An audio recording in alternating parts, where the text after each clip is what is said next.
let's move on now to the standings, right? Because Mhm. stats and production is cool, but outside of like, it's just gonna show me scoring for individual players. But yeah, let's go on to the standings and week 18, and there's a couple big games in there that uh, really move the needle. One of them is still actually going to happen. It's happening right now. That's Steelers Ravens to The decide the Steelers AFC Ravens. North. Yep. Yeah, and that's going to be the 4 seed in the AFC. But with the exception of that, the NFL draft order at the bottom and the NFL playoff picture are set. So let's talk about each division just kind of briefly. The Patriots in the AFC East are first place at 14-3. Massive surprise. The Bills 12-5. Kind of pretty much what we normally expect from them, even though it was really ugly this year. Dolphins 7-10, kind of what I expected them to do this year. Jets 3-14.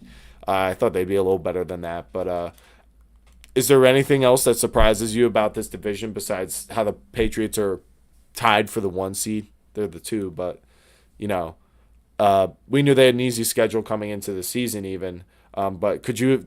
Uh, was there any part of you that thought this was Was I possible? expecting them to go from fourth place to first place immediately? No, I was not expecting that. But I will say I was expecting at least some form of positive, how do I say, outcome with Vrabel being there. And I was expecting a really well coached, like poised team, not a team that was capable of like beating Josh Allen with acquiring, I would say, some like named defensive pieces going into the season. But hey, like they came in and shocked everybody. But now my question is going to be for next year: can they repeat it, or has Drake May put too much film out there that he pulls a C.J. Stroud, a Jaden Daniels, and then we sit here with Joey getting frustrated because he talks crazy about Jaden Daniels. But Yeah. will Drake May now have a hard time in his I don't want to call it sophomore slump, but um will his return be as prominent as the initial release is the best way I can say. I don't know Yeah, I get the what you're trying to say. Is he gonna be able to follow it up? yeah. Can he follow it up? Can he avoid the sophomore slump? It's gonna be tough. But I will say the AFC East isn't like the most challenging division.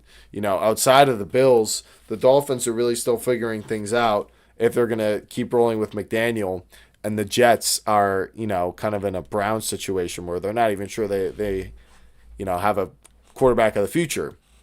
Mhm. And so they win like 3 to 5 games every year until they figured that out. And though they'll verse a tough schedule, I believed in Vrabel. May I had like a few questions about. Like I felt pretty good about him. I feel good about it next year, but I'm not gonna say we should just go into next year.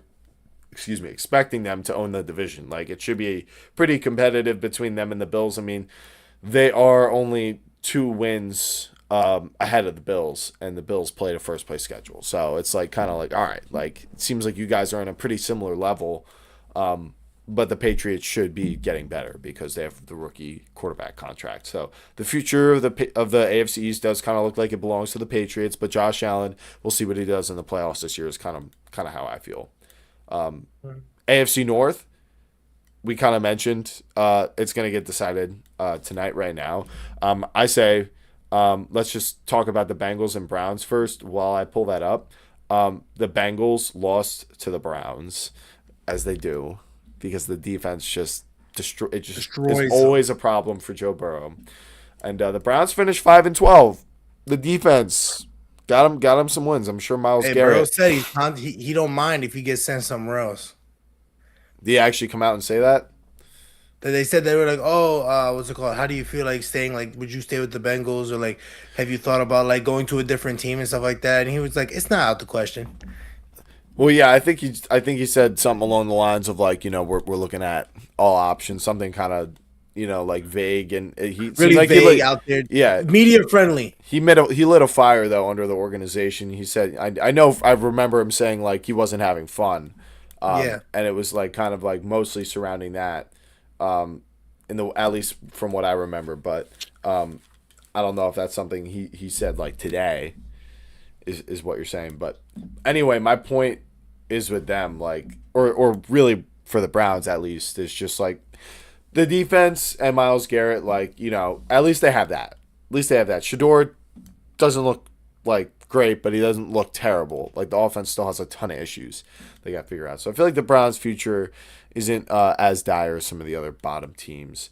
And then the Bengals, it's like you just need Burrow the whole year. Like, not really surprised they're Literally. 6-11. And let's quickly jump into this Ravens Steelers game and see where things are at right now. And it looks to me like I'm pulling it up. We got, man, I'm really choking at the moment. Excuse me, guys. There we go. Ravens are winning 10-0. I kind of thought the Steelers. Oh, it's 10-3.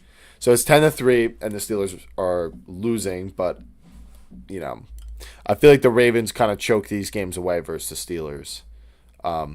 Yeah, Boswell just banged a 57-yard field goal.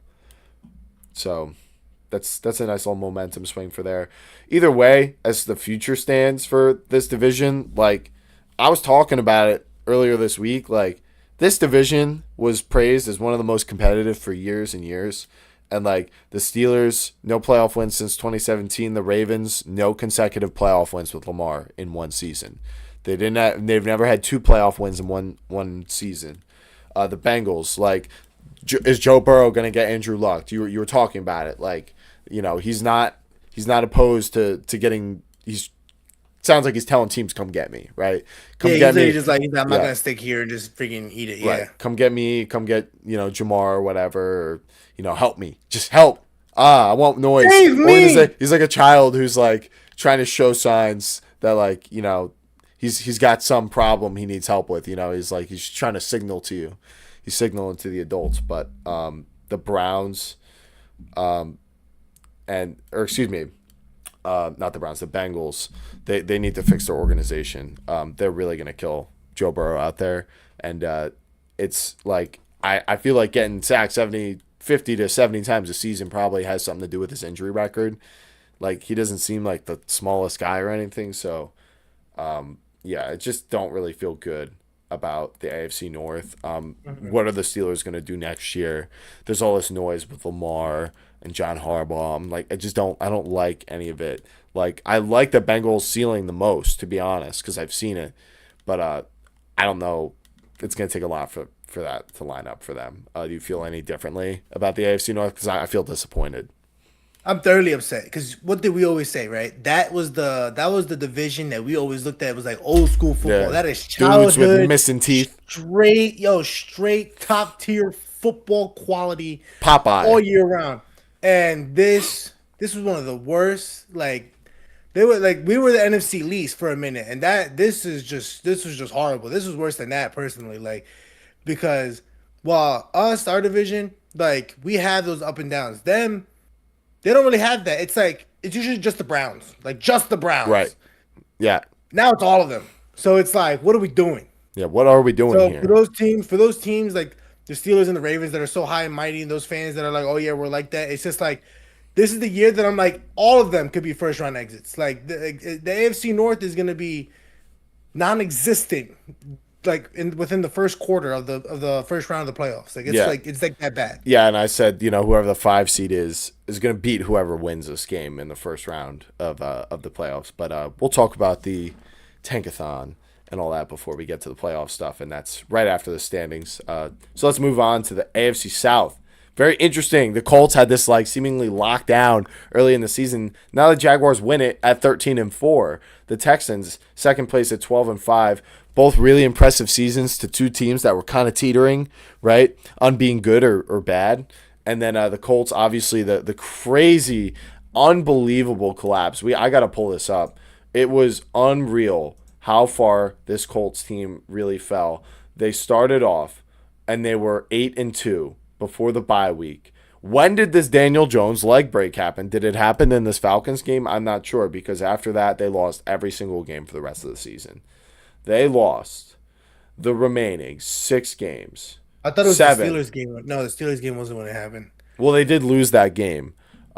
but yeah, I'm not. I don't know when exactly the fracture happened, and I'm not sure we'll It ever might have find been out. that Falcons game. I It do felt. I remember feel like it that game. was. I feel like JT was like the only thing they had going, and I was like, the Falcons defenses should not be playing I this just remember well. the Falcons rookie edge rusher. He sacked him, started celebrating while Jones was like having a crash out, slamming his helmet on the ground. I do remember that Yeah, image. I don't know why. he probably knew something was Hmm. not right, but yeah, the Colts. I feel really terrible for Colts fans. And you know what? Like the Sauce Gardner thing, I don't think it was a great trade, but I think people need to stop like acting like because they made that trade, they lost the last 7 games of the season. I'm like, no, I think their quarterback broke their leg, and they Like tried low to key, make right? they Like tried it to might make it be, work. It's what like happened he to the jacked up Bucks. both of his legs, Yeah, because then both of he his tore his both Achilles too, and in the I other failed to leg. even Yeah, mention that right in the other leg, and it made me think. I'm like, if you're Baker and the Bucks, or you're Daniel Jones and the Colts,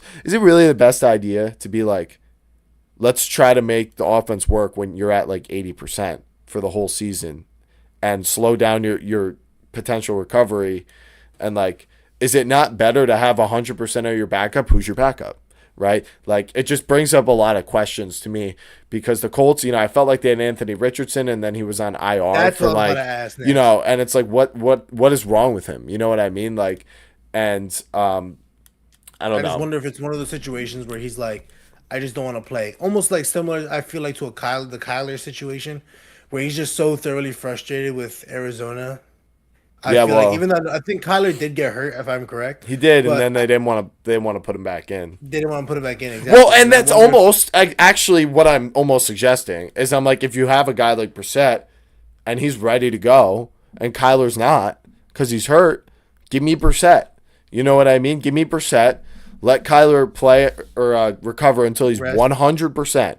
100% Kyler Murray again, and then you put him back out there, right? If you're like in the playoffs or you're trying to win meaningful games and you feel he's better than Jacoby, which is honestly a genuine question after what we saw this year. But Kyler won all the games, you know. Kyler won all the games for the Cardinals and was playing the Seahawks close when he was healthy, but when he gets hurt, he's never the same for the whole rest of the season. So, but this isn't about the Cardinals. Yeah. One team we failed to mention for the AFC South is the Titans, 3-14. Pretty much went exactly. I feel like how most people thought this season was going to go for them. I'm not going to lie. I don't feel like there's a lot to say. I think we know Cam Ward's pretty good. The Titans are not a great team. They need to get him some help, and they need a new coach. So that's kind of what the deal is with them, and really wasn't any expectations for them. We'll talk about them when we get to the draft order. Let's move on. Let's move on to the AFC West. The Broncos and the Chargers leading the way here. Broncos 13-3, Chargers 11-5, a little questionable, just because of the state of their roster. Chiefs, Mahomes tears his ACL after a bad first 3 quarters of the season, being like 6-8 or something like that, or 6-7, and they finished the season 6-11. They just lost to the Raiders. So the Raiders are now Possibly Travis Kelsey's last game. possibly his Mhm. last game, and the Raiders are 3-14, and the Raiders were way worse than I thought they would be. I will say that, but I didn't know Colton Miller was going to miss the entire season. When I made some of those predictions, but I just kind of felt like they had weapons to work with, and like Bowers had the injury early on in the season, and the offensive line kind of fell apart, so there really was nothing going for their offense, and yeah, it's just kind of disappointing to me what the Raiders were. Obviously, the Chiefs were disappointing. The Chargers, to me, have impressed me via record based on what they've gone through with the injuries, because I kind of sold all my stock in them. I didn't want to get invested in a team I felt like was doomed to fail. And the Broncos, clearly, by record, have been very impressive, but kind of who I expected them to be on the field at the very least. What do you, We were how high do in the defense from the rip. We already knew what the defense had. We thought they added weapons to make it stronger. Hofanga coming from the Niners, and then Greenyard plays on that team now, right? From the Niners, the linebacker. Greenlaw? Greenlaw, yeah, yeah, yeah. Yeah. And then what's it called? I mean, listen, Singleton was an Eagle, and then he had a situation that happened, and then came back and balled out. It's like you could just tell what the grit of the defense for the Broncos looks like. It was just always a question mark for what the Broncos offense looks like. And hey, Bo Nix and Peyton are putting together ish that nobody was really expecting. You know what I mean? It was a shocker to see Evan Ingram not as effective as I thought he'd be this year, of course. But um, hey, like players when they got their name called, they made the plays that they needed to do. So, Cortland Sutton actually looking like a top tier guy now. Oh, excuse me, but not like um, Broncos shocked me in the ways I guess I just wasn't expecting in the sense of the offensive production, but also to the maturity and like in the way that I feel like Bo Nix handles the game now I think compared he's to what pretty he had. clutch, to be honest. I feel like we Exactly, saw I that. agree. I think we saw that at the end of last year in the game versus the Bengals. I get that's not a great defense, but like if you saw the plays he was making, you would realize it wasn't because it was like against some washed defense. Like he was like rolling, like scrambling, throwing, in play extension, um, like really accurate passes into the end zone, and I was something that really caught my eye about the Hmm. Broncos this season too. Yeah, because like I feel like they play so conservative, and then when they get into that situation, they're kind of like the Eagles, where they can like they kind of can like flip the switch because it's them like it's frustrating, but it's them deciding to be like conservative. Then decide to be like, you They know what, they we're know they actually can just do it, gonna, but they don't yeah. want to take the risk, and it's annoying. But the Broncos and Eagles are very similar teams in my eyes. Even Bo Nix and Jalen Hurts, their size and their ability of what they can do, I feel like is very similar, and I feel like they have similar qualities, like showing up when everything's there. So, because I think if everything wasn't there for Bo Nix, I don't know if he doesn't have the offensive line, not great That's weapons, all I was but gonna it's ask. better Like for than the example, like Giants. when for like Jalen's first season that he went to the playoffs when he was the first year starter, you give Bo Nix that team. I don't think Bo Nix is going to the playoffs. Well, that's kind of what he had last year. The Broncos were supposed to be a bottom team last year, and they made the playoffs. So he Yeah, kind but of they kind of weren't did do going that. to. The Chiefs get like listen. I'll say this flat out. The Chiefs gave them that game to go into the playoffs. It was between the Bengals. Joe Burrow almost had a Right, generational but I'm comeback. saying, but the Eagles didn't have a great season either, and they got blown out in the first round. I'm saying it's pretty much the same result. Like Yeah, pretty I'm much the sure there same was a thing. game in that Eagles season that was kind of like a gimme. I'm sure there was. No, because I'm sure there was. well, I mean, there was the game that we were supposed to like. If we beat the Giants, that game that we threw the deep ball to Jalen Rager, but he dropped it because dude's got bricks for hands. But like, Well, I'm I just don't saying really. I think it is pretty comparable. Like that first year, like everyone wasn't sure about the team, but both teams had pretty good offensive lines. I mean, the Broncos was pretty good, and they further built it, and it has really developed over the past couple years. Whereas the Eagles just kind of like, it wasn't great that year, but Mhm. it was going to be right. Had regressed to that and was going to be great again the following year. Like that was definitely better as a unit, but that, and they didn't have Devontae Smith. I mean, they had Cortland Sutton, so it's like kind of similar level guy, I would say. But overall, I would say this division has been it's been kind of flipped on its head because no one really knows what's going to happen next year with the Chiefs, and people are going to say they don't believe in the Broncos if the season ended today, based on like they don't win in an attractive way. They'll change people's minds in the playoffs, I think, a little bit. I think the Chargers things will stay the same, but they should get a ton of hype to be the first place team next year with Rashawn Slater and Joe Alt coming back. That's kind of what I expect for next year. And the Chiefs is just like I don't know. You don't know. We'll, Nobody we'll find knows. out more when we get there Hmm. next year. But now it's time for us to move on to our favorite conference, the NFC. All right, so why don't we talk uh, first about the game that really decided a division on Saturday. And that was Panthers Buccaneers, but it actually didn't decide the division because the Bucks won this game, but are going to miss the playoffs at 8-9 because the Falcons beat the The Saints, Falcons the beat the the Saints. last place team in the NFC South, who are now 6-11. Falcons rise to 8-9, and that makes it a three-way tie,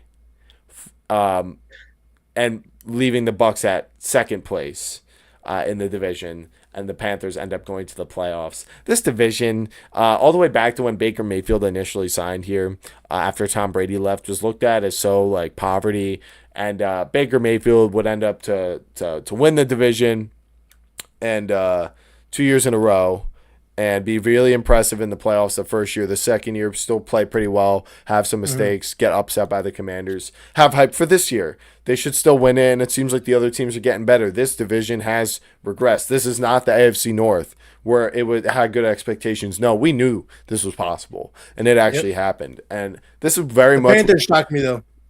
Well, they did. They did surprise me. I don't know what my regular season prediction for the record was. I believe it was like 8. It actually might have been 8-9. I'm really curious now to see what it is, and I'll see if I I know what video to pull up, and I'll see if I can pull it up. But I've had predicted this division like this last year, where a lot of teams were like kind of in that 6 to 9 win range, and the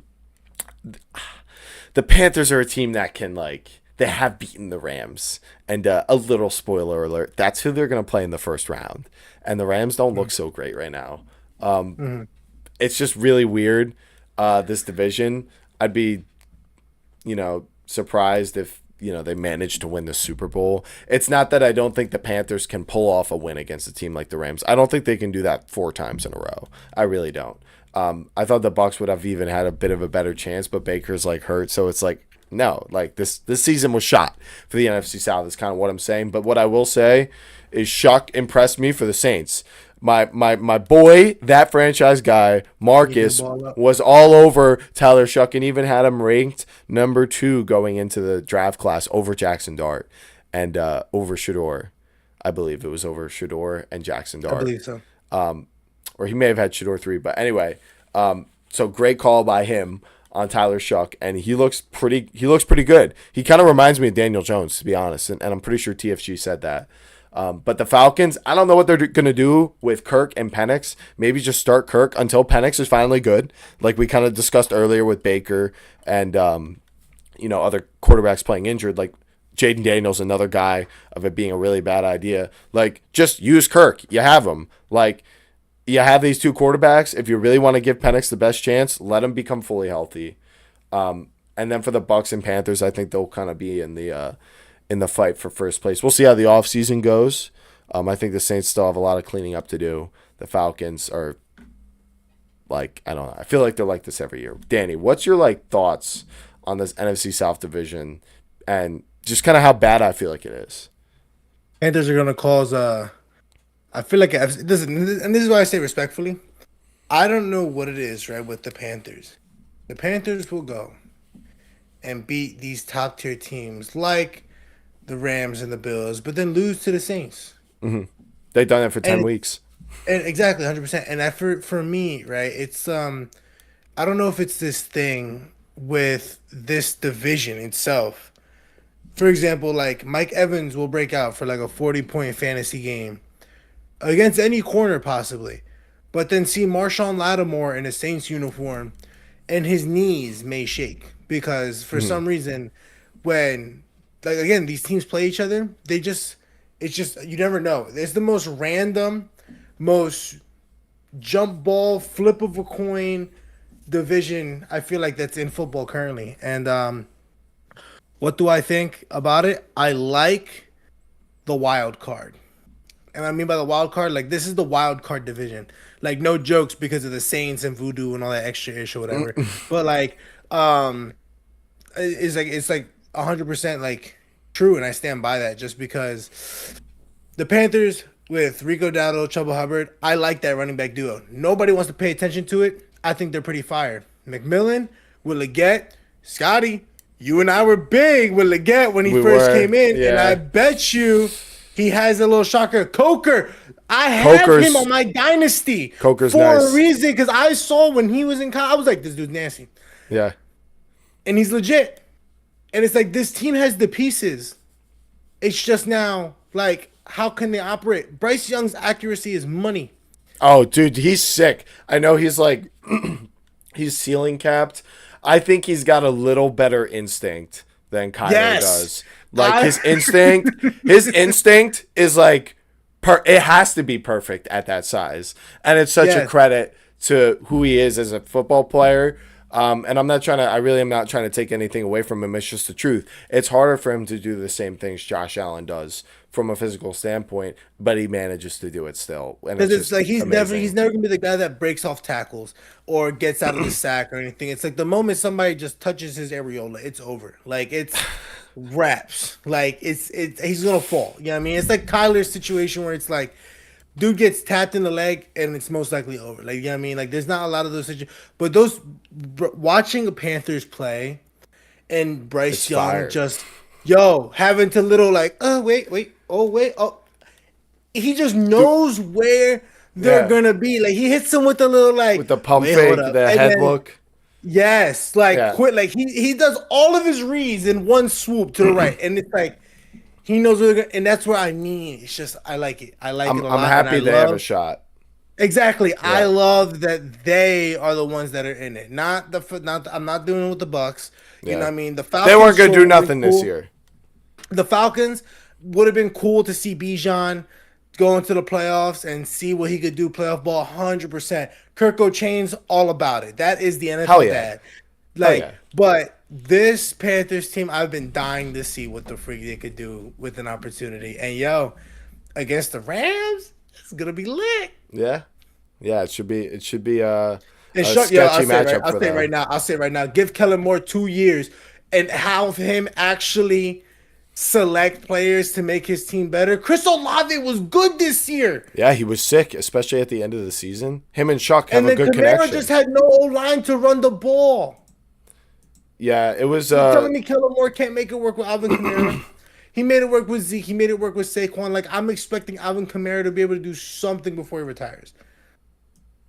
I think his prime is like very much over though. It's just my like I don't know if it's he's never had like 1,000 rushing yards.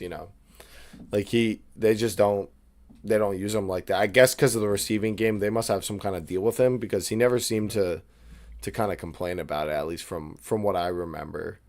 Mhm.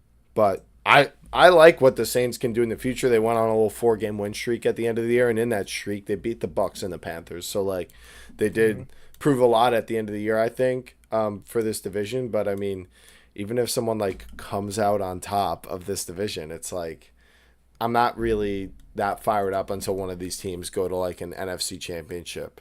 And we saw the Commanders do that last year. Look at them this year. NFC is just like who stays healthy, and then of those teams, yeah, you can go down the criteria. But we got to move on to the next division. We've still got a few more topics for today, and that next division to me is a very interesting one. Man, I gotta take a sip of water. I've been trying to clear my throat for like 5 minutes. There we go. That should be a little better.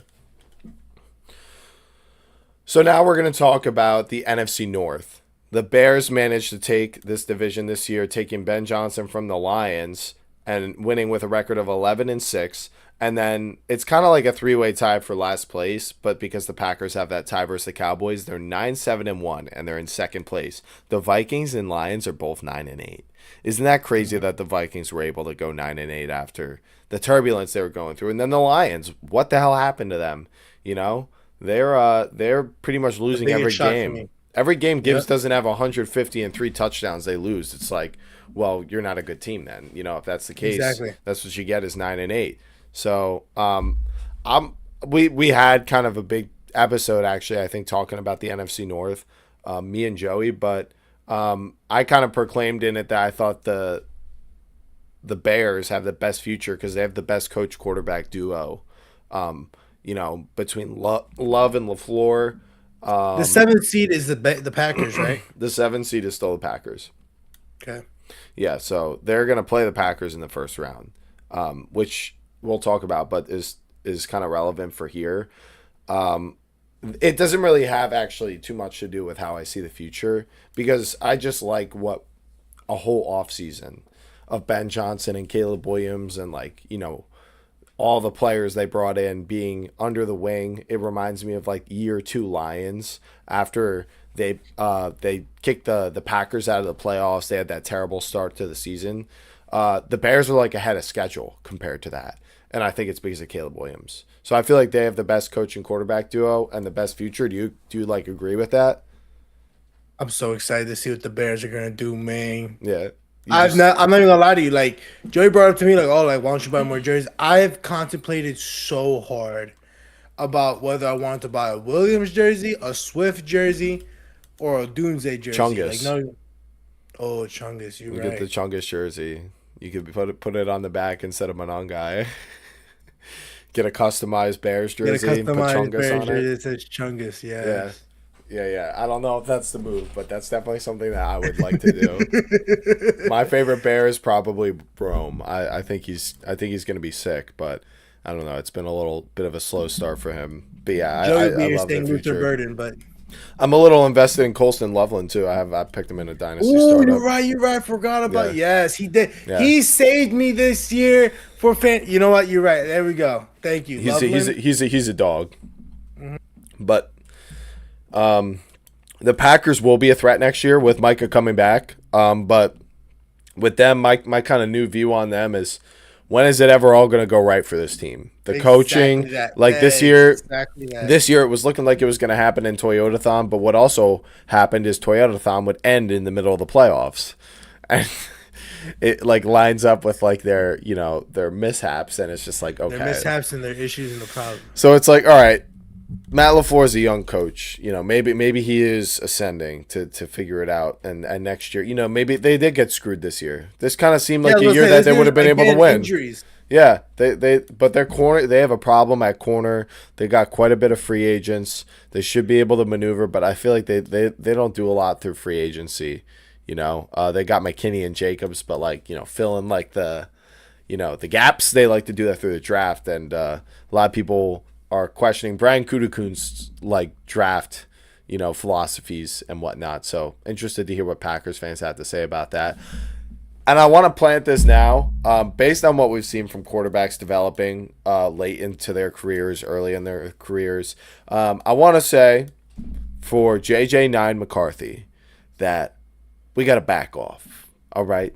He wasn't playing in this final game now, right? I'm still a fan of joking and all that. Like, I love all that stuff. But he was able to kind of rebound and go on a 3-game winning. Actually, no, he was playing against Green Bay. They were resting their starters. So I didn't, I wasn't really locked in on that. But did go on a 4-game winning streak. Or excuse me, I'm botching this. 5-game winning streak. Brosmer was a starter versus the Lions in Week 17. We know that, but it was Shocking on Christmas. yeah, it was on the back of Brian Flores' defense, but it was just good to see McCarthy play better, and like he does have something with his legs. It's not like his play style can't work out. Does he remind me of Zach Wilson? Yeah, a little bit, but I think maybe he's a bit more locked in than I would Zach say he's a bit Wilson. more intuitive in his decision making rather than Zach Wilson's. Zach How Wilson do I was just say? looking for MILFs in the stands, dude. Like it's Bro, like bro was long balling almost every other play. it's just like I mean, when that came out, I mean, I know it really shouldn't matter. I know there's probably NFL players doing like more heinous things. I mean, I'm not even saying it's heinous, but to allow all the speculation to come out about you, how much of it are you really doing? You know what I mean? What was it? His girlfriend's mom or something? Like, is that going to be your franchise guy? I don't know. I don't know about that. That doesn't seem to line up to me. JJ McCarthy might call himself 9, but you can trust him around his own fiance's mother, if that makes any sense. That's kind of what I'm saying about McCarthy. Is I feel like he's a good guy. I feel like he said something kind of silly. We all hopped on him. I don't think he's having like the worst like He's got quarterback a development crazy path. celebration. He's in a good situation, I guess. Something was horribly wrong this year. I think they rushed him out there and they didn't address. They should have like kept Darnold or like addressed it some other way. Yeah, yeah. I mean, listen, Mahomes sat for almost a year, almost 2 He years. sat for before they he sat signed him? for a year. Yeah. So it's like but he didn't sit for a year. He was hurt. There was no practicing. There was no like. Yeah, I feel like the mental reps should help a lot, but I don't, it seemed like it was the processing was slowed. Maybe he did need those reps, you know. I agree. Yeah. Yeah. All right, and then the Lions just they don't have Ben Johnson anymore. I'm not a huge Jared Goff guy. I mentioned it. They Mhm. can't win games if Gibbs doesn't have 3 touchdowns, 150 yards. Low key, this team needs to hit some kind of reset, whether it's the whole defense or like some people say it's ridiculous to look into moving on from Goff. I think if you trade him while he still has value now, um, you could You could get some at least a second rounder. you could change a lot of things really fast. Colin Cowherd did mention trading him for Lamar. I would do that. It's going to be a new offense, but it's like clearly the one you tried to replicate off Ben Johnson's was not a success. So. Imagine they trade for him and you see a freaking like ascension in Zay Flowers and Rashad Bateman for some reason, and that's because Well, you would from a volume standpoint. At least they would throw it more, you know. And Lamar's passing a lot of the times relies on play extension, which is not I like do think how Lamar we though draw wants it to go to up. Miami. I would love to see that. And I'm not really buying like the fact that they want to move on from him or something like that. But it's always something that's interesting to think about because the Ravens, their fans are mad at the coaching and management. But let's kind of we got 2 divisions left. I was about to say I was gonna ask you a twist question, but we'll get to if you want to get to it, then we can get to it. My twist question was gonna be, if you're a Ravens organization, are you gonna get rid of your Super Bowl winning head coach to keep your quarterback? Because it seems like that's where the beef is right now. Yeah, Is that I they're not would. seeing eye to eye on things. I would. I don't Or think are Harbaugh's great. I don't really think he is. And like that Super Bowl was ages ago, one with a Mhm. different quarterback, and like I think him and Tomlin have the same problem. If that makes any sense. Too conservative on big play calls, and as the head coach, you got to make those choices. And you know, his players aren't disciplined. They have fumbling issues. Like you're supposed to be this like cohesion guy, and you're not. So Lamar, I think he's got like the talent, and you got to find the right coach. Maybe it is Todd Monken, the offensive coordinator, because that's not like some young guy. So that's kind of how I feel about that. But yeah, I wanna just address the Seahawks getting first place out of that really highly competitive NFC West. 3 teams with 12 wins. Rams are second place at 12-5 because of I guess it's their conference record or no, it's their home record maybe. I always forget what the first one is. But they're second place, the 49ers are third place. 49ers suffered injuries too in that Seahawks game, along with not having like Trent Williams and all that. They're kind of losing a little bit of momentum, I would say. They did play the Seahawks, but some of those guys should be healthy and back like Trent Williams, but I think Purdy got jacked up a little bit too. It's just like, don't feel great about it. But the Rams don't look great either right now. And the Seahawks, they do look like the best team in this division right now. And because of that, they did end up being the 1 seed. So, Dan, I mean, you and Joey were all over the Seahawks team. I did jump on. After the first Rams game and say that looked like the 2 best teams in football to me. That's what I've been Yep. hanging my hat on, has been saying that. And I feel like that to me still feels true, but the Rams are definitely making me question that.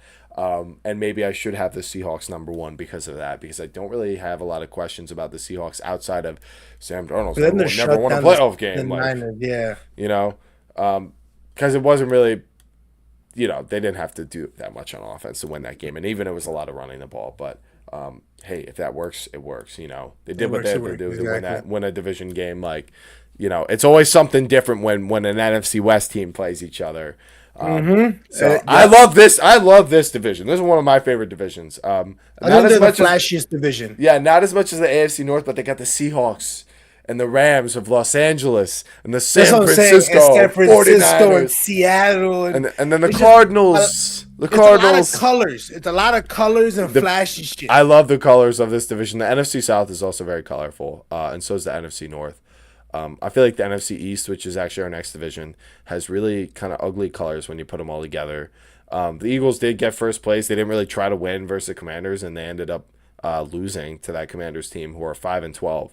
The Cowboys are 7-9-1, and the Giants are 4-13. So the Eagles are going to be the 3 seed, and they're going to end up playing the 49ers.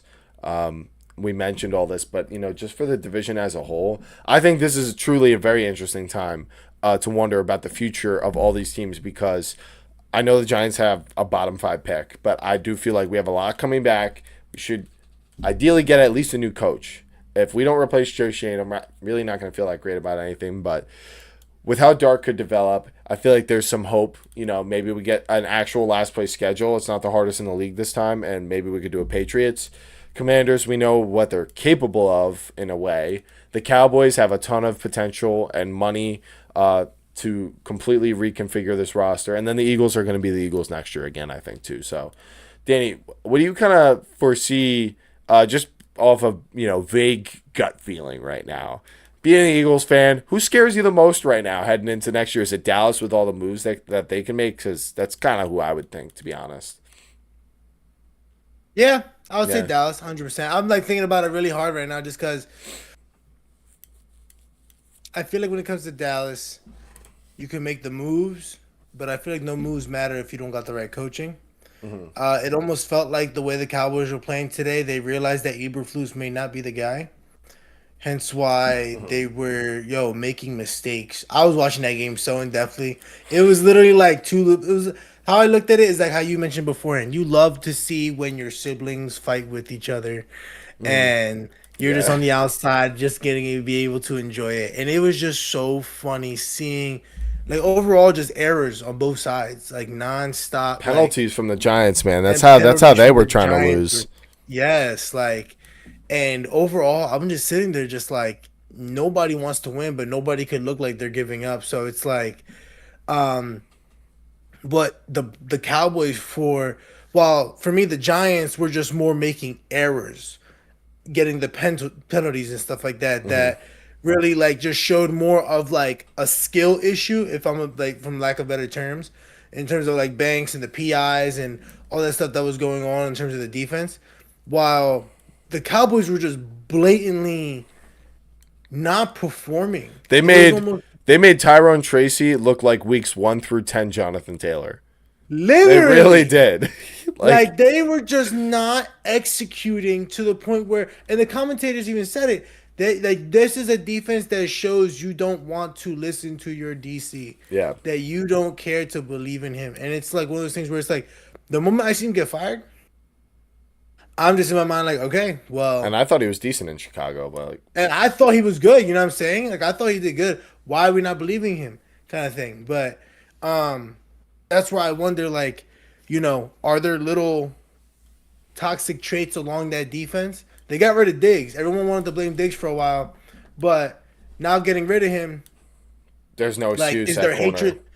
You know what I'm saying? Is there hatred towards him? Who like what do you have Revel and you have what's it called Bland, like, and that's who you have. That's who you're banking on at this moment. And Revel's been looking horrendous. Like, even Yeah. though I know Joey said he liked them for a minute, but like Well, I've he's watched. like hurt or like whatever. Like a lot of the players they took were like dudes that you're like, okay, they'll be a little rough to work with this year because they're like coming off an ACL they suffered in like December, but they're Mhm. like, but you wait till year 2. This guy's gonna Yeah, be a first round exactly. This value. dude's gonna be Yeah, and absolutely fantastic, I'm and like, it's just like okay. It seems like everything they've done has sort of been with like that idea in mind, and I that don't know. attention of like wait until the future, and it's Yeah. like I I don't want to go and be like, I don't want to go and say like, oh, I'm gonna write the Cowboys off already next year, but I'm also not. I can't. It's hard to buy in to a team that I feel like is always, oh, we're gonna believe in Dak. We're gonna make the Super Bowl. We'll see you in the Super Bowl. We'll do this. We're gonna make this move. We're gonna make this move. It's got it, and I'll give you the credit, right? And I'll be the first to say, the Giants, depending on what they do this year, could be that team that shocks everybody. If I'm being honest with you, from who the coach you hire to what is your fifth overall pick. If it's not an O lineman, I don't know what we're doing, because Mhm. then you would have Andrew Thomas, you would have Evan Neal, and whatever guard Well, that you're we looking gotta for. drain the swamp. You know, we got to drain the swamp. We got to get that dead money off our list. And then we got to put actual players that are going to help our future in there. Because Dart and Scatterboo back next year, that is, in my opinion, the The big difference emotional maker. morale Yeah. that the team needs. Yeah. That kind of spark that you guys need to get going. And I find it to be funny because I did see a podcast where I think it was Ocho Cinco talking about like depending on where you play, some people don't like going certain places because of the taxes and everything that you have in the like with taxes and all this stuff in between when you pay with your checks. But Scatterboo taking that big hit, in my opinion, showed me I was like, this dude might change the outlook on this situation, making this team, like you said beforehand, like craveable to coach, to be like, I'm the guy that brought the Giants back. Were you saying Scatterboo is kind of the culture shift? I think Scatterboo was like, I think, how do I say? It was like, if Dart is the hammer, Scatterboo's the shock to break the wall. When someone's demoing a wall. Yeah. Yeah, with the hammer. I mean, that's a Yeah. fun way to do it. The sledgehammer. Yeah, with the sledgehammer. You have to use It's a big like- hammer. It's like Dart's the handle and Scatterboo's the freaking the sledge. I think Dart is the worker and Scatterboo is the sledgehammer. that's the best. way to Someone's put it. swinging the sledgehammer. Someone's got to Someone's get him the swinging the- ball. You know, be kind of Yeah. like the man who knows how to use the sledgehammer. Is Jackson Dart knows how to dump it off to Scat and work with him in the read option game and stuff. And there, I think, dude, like we looked so different when those two were in the backfield. Like it was a problem I initially, agree. and maybe there's film on it now and all that stuff. We got to get better. We need a GM. Okay, I And think we haven't seen a lot of neighbors in Dart. That's facts. and we saw probably 10 minutes of that, to be honest. This has been, if it was not for Dart and beating the Eagles, this would have been the worst Giants season ever. It really would have been. It would have been. Because it would have just been the same old, oh, we miss out on the first overall pick, but, we won in weeks like 17 and 18, and we got like Jameis Winston and Russ. Let's just assume like that's what the quarterback situation was. It'd be like that heading into next year. Like, what are we doing? Like, what's the plan for the future? Like, okay, we got Dart, we got defensive talent, and we got guys coming back from injury. Like, we know it's not as bad as it should have been. There were a lot of one-score games and stuff. I said that last year. Coming into this year, it's just the same crap. So I'm like, okay, I'll believe it when I see it for anything, and that should go for everything. So now I think this is an appropriate time to actually shift into the tankathon. Speaking of the Giants and the Cowboys, because That's a good one, me and Joey were at this game, and it was really funny because behind and around me, a lot of the Giants fans wanted them to lose. The Cowboys fans wanted the Cowboys to lose. We were sitting behind the Cowboys bench, and it was just a really weird atmosphere to be in. It was freezing cold. Didn't really feel like anyone wanted to be there. They had the heaters going. But because the Giants won this game versus the Cowboys pick fell all the way down to 12, which is pretty solid. For the type of season they had, 7-9-1. Like you're like convincing yourself you're a 500 football team and you basically have a top 10 pick. Like that's good positioning, I would say, from like heading into next year. You know what I mean? Like they've got enough culture wins on this season already. They got like 7 of them. That's when it makes a difference. The Giants had the second overall pick after winning and giving up the first overall pick the week before to the Raiders. Now, if the Raiders won and the Giants lost, they would gain it back. The Raiders won this week. But the Giants managed to beat the Cowboys 34-17 in a game where Dak Prescott only played the first half of it. And the Giants starters played pretty much the whole time. Now, the Cowboys defensive starters were pretty much out there the whole time. They wanted to get a look at Milton on the Cowboys so they can give him some trade value. Like, it all makes sense, like, the way everything I'm not panned gonna lie, out. he sold that game. Like whatever value Dude, they're looking to get out of this. I swear, I almost freaked out. Joey goes, "Oh, Joe, the Giants score, go up 10 points," and it's like, all right, this is a game they could come back. The Cowboys can come back and win. And Joey goes, "I'm calling it here, Joe Milton interception." I'm like, nah, he's starting to figure it out. He just connected on a nice deep one. First play, me and him had the perfect angle, dude. We were on like the 22-yard line, right? On the Cowboys side. I'm staring, I swear to God, Joe Milton in the face from from 7 yards away. And between me and him and Ryan Flournoy was Bobby Okereke scraping across, and I'm just watching it happen. The stars align like a solar system, and just Milton throw it straight to Bobby, like in my direction, and Bobby just jump right across. And me look at Joey like, what the hell was that? What did you know? How did you know that was gonna happen, dude? Our defense doesn't get interceptions like that. Like how did you know? It was just a ridiculous game. And I don't know, like it seemed like the Cowboys wanted it less, or they wanted it more, the loss that being, because they were able to run the ball against this Giants defense, but this Giants team's like hungry to, like, on offense, like they want to move the ball and score. They haven't been able to do it with great success, so like they're taking the opportunities that are there. And Dallas just like, they enter half losing with Dak as a starter, and like, the second half, like Milton isn't playing well. Like the Dak fumbled on the opening drive of the game. When the hell has he ever done that? So there were things that happened for the Cowboys. They fumbled a couple times. It was a really weird game, but because of it, the Giants get the 5th overall pick. It could have been as bad as 7, but the Browns and Commanders both won. But we would have had the 1st overall pick if we lost. As you can see, guys, looking at the strength of schedule, the Raiders, the Jets, the Cardinals, and the Titans all had a harder strength of schedule. Giants would have the 1st overall pick. The Giants are... Did you hear Jackson Dart's interview afterwards? Did you hear it? I saw his like live on the field like Snapchat that he like likes to do.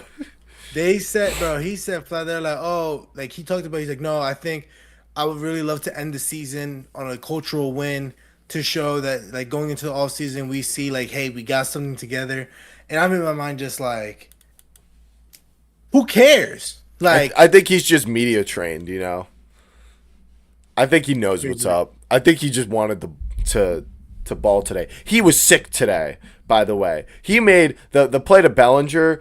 He avoided a sack. He had it looked like a nickel blitz, or like a free edge rusher coming right after him. He did like the step up, and as he stepped up again, he flicked it, leading Bellinger inside, and he took it up the sideline. And then I went and bought this jersey. Because I was like, I've seen enough. I have seen enough. I kind of knew. I never bought a Daniel Jones jersey. I never quite felt it. Like when I knew with Dart, I felt it already this year that I was like, I feel like I know, like he's gonna be at least here for the full 4 years and be pretty solid. And if we can't extend him, then somebody needs to be taken away, I guess. I don't know. Something needs to happen to them. But yeah, the Giants are 8-30 in their last 38 games, and 4 of the 8 wins have been in week 17 or 18. So basically, we are 4-30 in the games that matter when you're starting the season and making a push and trying to figure out things halfway through the season. I would say those games matter. We can't win those. We can never win those. And I'm not gonna blame Brian Dable alone when it just seems to be like this is the same thing every year. That's when I would look at, okay, what kind of team and culture is the general manager making? And it all brings me back to Joe Schoen, because to me it's just unacceptable to keep him. And currently the news is Dan, because John Mara has cancer. We know this. The narrative that he doesn't really want to, do a GM search right now. He doesn't want to give up control either, though. You should really be having the organization continue to operate normally. If this is something that's normal, hiring a general manager is a huge decision. Are we going to ignore doing that because, you didn't want someone to kind of step into your shoes while you rest? For a little bit, yeah. I understand it for his psychology. He probably doesn't ever want to stop doing this. You know what I mean? Like John Mara, like he wants to keep doing this. Is what makes him feels alive. I get it. But like, okay, then you got to swallow a big pill that we need a new general manager. This is unacceptable. 8 wins in 38 games, and half of them are like potentially hurting you. Like That's what I was saying in the last time when we beat the Raiders. It feels like the league is playing a joke on us. When we were like beating the Cowboys, it didn't feel at all like we are beating the Cowboys. You know, you're beating the Cowboys I was gonna say backups. that, yeah. Like I thought You about know, that as like, we were winning at half, but Dak literally fumbling the opening snap. It's like, dude, they didn't want to win. They didn't want to win that game, plain and simple. And it looked like Ben it's like a Johnson joke. trick plays, but like they actually were for real. Like they were. It literally looked like they went in there saying, "We're gonna run this play, yo. This is exactly how we're gonna do it." Yeah, and the Like, Giants ran trick plays, and some of them didn't work. I'm glad the Giants players had fun. You know, I'm yeah, sure some of the guys over there needed that. I'm not like, I mean, it's kind of annoying that we still could have got the first overall pick and we didn't get it. You know, it makes me feel like, oh, I wish we just lost to the Raiders. Would have fixed everything. We could have still beat the Cowboys, you know, but we just had to beat the Raiders, and this is why that was the Tank Bowl. Because if we did lose to the Raiders, we would still have the first overall pick. Because they would be 4-13, and we'd be 3-14. But no, that's why we had that. If there was ever a game ever to tank, which Sean Mara is never a fan of, it's like, okay, dude, well, you can't keep this guy for any reason. What has Joe Shane done to give us any confidence? I don't think anything. So that's the draft order. I'll quickly read through it. Raiders first, probably Mendoza. Jets potentially going to draft a quarterback second overall. Cardinals, maybe quarterback. Titans fourth, offensive line. Giants offensive line at 5. Browns 6, offensive line and receiver. Commanders 7. Saints 8. Chiefs 9. Chiefs at number 9. Isn't that that's crazy? gonna be a receiver. I Yeah, promise you. it's That's gonna gotta be be. some big body receiver, bro. And whoever they pick, that's my first overall. That's whoever I'm drafting. Yeah, it could be Carnell Tate. Depending on if the Giants pass on him or some of the other teams. And then number 10 is the Bengals. Interesting top 10, I would say, this year. Very interesting. I mean, it feels right with the Raiders at number 1. Like they need it. The Jets, they need something. It's just Zach Wilson draft all over again. Cardinals, are they gonna get a new quarterback? I guess. Are they gonna stick with Jacoby or Kyler? I don't know. And then we kind of talked about the Giants' needs, probably guard or any offensive line position. Really, I'm fine with. And then maybe Carnell Tate or Caleb Downs. But You got your quarterback. If you pick anything else that's not investing in protecting this man, I don't know. right, because this is the thing that wins. It wins championships. As people say, a defense. It's like, all right, well, that's 11 guys. Like, can we narrow it down a little bit? It's like, okay, offensive line. It's kind of like a defense. You can chew up the clock and all that. Like, that's the most important thing. It always comes down to that. The best teams in the league right now have good offensive lines. Broncos, Patriots were panning out pretty well, but it's the schedule. And then the Seahawks is panning out well, and so is the Rams. So it's like all the top teams.